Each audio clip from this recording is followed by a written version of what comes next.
ফ্রিজে একটা chicken best ছিল।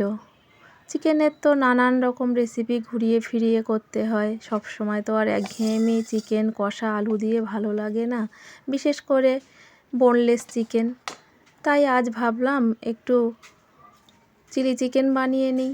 চিকেন বেস্টটা ভালো করে টুকরো করে কেটে নিলাম একটা ডিম, একটু হলুদ লঙ্কা গুঁড়ো, পরিমাণ মতো নুন, আর একটু আদা আর রসুন একসাথে পেস্ট করা 1 চামচ, হাফ লেবুর রস, আর 2 চামচ কর্নফ্লাওয়ার, সাথে 1 চামচ ছোলার ছাতু দিয়ে ভালো করে মেখে নেব। নিয়ে বেশ কিছুক্ষণ রেস্টে রেখে কড়াইয়ে সাদা তেল গরম করে একে একে চিলি চিকেনের ওই পিসগুলো ভেজে নেব সুন্দর করে। চিকেনের পিসগুলো এদিক ওদিক উল্টে পাল্টে বেশ গোল্ডেন ব্রাউন কালার হয়ে গেলে তখন বেশ এটা চিকেন পকোড়া হিসাবেও খাওয়া যায়, আর গ্রেভিতে দিলেই চিলি চিকেন।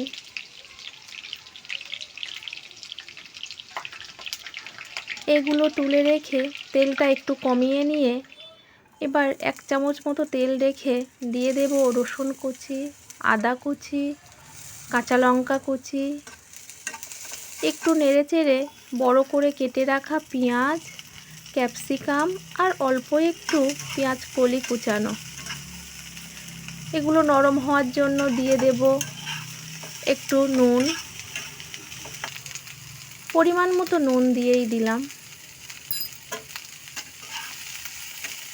বেশ কিছুক্ষণ নাড়াচাড়ার পরে দিয়ে দেব ওই যে অল্প একটু আদা রসুন পেস্ট করেছিলাম চিকেনে দেওয়ার জন্য, সেটা ছিল, সেটা একটু দিয়ে দিলাম, হাফ চামচ মতো। আর এবারে দিয়ে দেব সয়া সস, চিলি সস আর টমেটো সস। টমেটো সসের বোতলটা শেষ হয়ে যাওয়ায় 4 প্যাকেট পাউচের টমেটো সস দিয়ে দিলাম।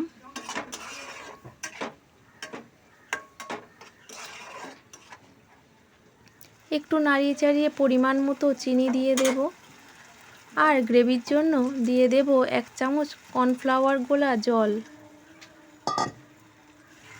নেড়ে চেড়ে দিয়ে দেব গ্রেভির মতো আরও একটু জল। চিকেনগুলো যেহেতু সব পকোড়াগুলো এর মধ্যে যাবে। এরপরে একটু গোলমরিচ গুঁড়ো, এবার দিয়ে দিলাম সেই যে চিকেনগুলো ভেজে রাখা ছিল পকোড়া। রেডি আমার চিলি চিকেন। এবার ফ্রাইড রাইস, পরোটা কিংবা রুটি। আজকের মতো চললাম, টাটা।